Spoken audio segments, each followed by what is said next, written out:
ಹನುಮಂತುಗೆ flat ಅನ್ನ gift ಆಗಿ ಕೊಟ್ಟಿದ್ರು ಸಿ.ಜೆ. ಹನುಮಂತು ಯಾರು ಅಂತ ಗೊತ್ತಾಯ್ತಲ್ಲ, ಅಂದ್ರೆ ಸಿ.ಜೆ. ಯಾಕೆ ಹನುಮಂತು ಕೊಟ್ಟರು ಅಂತಾರೆ. ಈ ಬಿಗ್ ಬಾಸ್ ವಿನ್ನರ್ ಆದಂತ ಸಂದರ್ಭದಲ್ಲಿ ಅಲ್ಲೇ ಸ್ಟೇಜ್ ಮೇಲೆ ಹೋಗಿ ಅವ್ರನ್ನೇನೋ ಅನೌನ್ಸ್ ಮಾಡ್ತಾರೆ. 35 ಲಕ್ಷ ರೂಪಾಯಿ ಮೌಲ್ಯದ ಒಂದು ಫ್ಲಾಟ್ ಅನ್ನ ಕೊಟ್ಟಿದ್ರು ಅನ್ನೋದನ್ನ ನಾವು ಹಿಂದೆ ಗಮನಿಸಬೇಕು. ಖಾಸಗಿ ವಾಹಿನಿಯ ಒಂದು ಕಾರ್ಯಕ್ರಮದಲ್ಲಿ ಅದನ್ನ ಗಿಫ್ಟ್ ರೂಪದಲ್ಲಿ ನೀಡಿದ್ರು. ಆಮೇಲೆ ಈ ಬಿಗ್ ಬಾಸ್ ಸಂಬಂಧಪಟ್ಟ ಹಾಗಿನ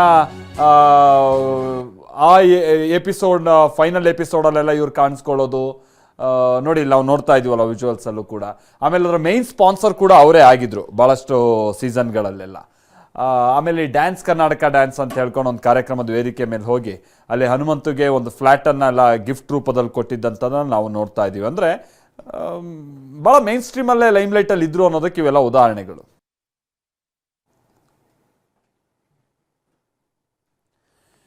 ಇದು ನಾವು ನೋಡ್ತಾ ಇದೀವಲ್ಲ, ಇದು ಆದಾಯ ತೆರಿಗೆ ಅಧಿಕಾರಿಗಳೆಲ್ಲ ಈಗ ಅವ್ರ ಕಚೇರಿಯಿಂದೆಲ್ಲ ಹೊರಗೆ ಬರ್ತಾ ಇರುವಂಥ ಸಂದರ್ಭವನ್ನು ನಾವು ನೋಡ್ತಾ ಇದೀವಿ. ಅವ್ರ ಕಚೇರಿ ಆವರಣದಲ್ಲಿ ನಾವು ಗಮನಿಸ್ತಾ ಇರೋ ಸಂಗತಿ ಇದು.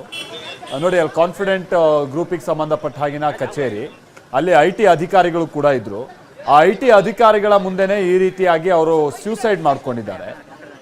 ಈಗ ಸುಮಾರು ಹೊತ್ತೇ ಆಗಿದೆ ಈ ಘಟನೆ ಆಗಿ. ಈಗ ಸಹಜವಾಗಿ ಆ ಅಧಿಕಾರಿಗಳಿಗೂ ಕೂಡ ಒಂದು ರೀತಿ ದಿಗಿಲು, ಗೊಂದಲ, ಈ ಪ್ರೊಸೀಜರ್ಸ್ ಹೇಗೆ ಮುಂದುವರಿಸಬೇಕು ಏನು ಎತ್ತ ಅಂತ ಹೇಳ್ಕೊಂಡು ಆ ಅಧಿಕಾರಿಗಳೆಲ್ಲ ಈಗ ಹೊರಗೆ ಬಂದು ತಮ್ಮ ಇನೋವಾ ಕಾರ್ನಲ್ಲಿ ಅವರು ಹೋಗ್ತಾ ಇರುವಂತ ಆ ದೃಶ್ಯವನ್ನ ಕೂಡ ನೀವು ನೋಡಿದ್ರಿ. ಆಮೇಲೆ ಇನ್ನೊಂದು ಇಲ್ಲಿ ಇರುವಂತ ಗೊಂದಲ ಅಂತ ಅಂದ್ರೆ ಯಾಕಷ್ಟು ದೂರದ ಹಾಸ್ಪಿಟಲ್ಗೆ ಕರ್ಕೊಂಡು ಹೋದ್ರು ಅಂತ.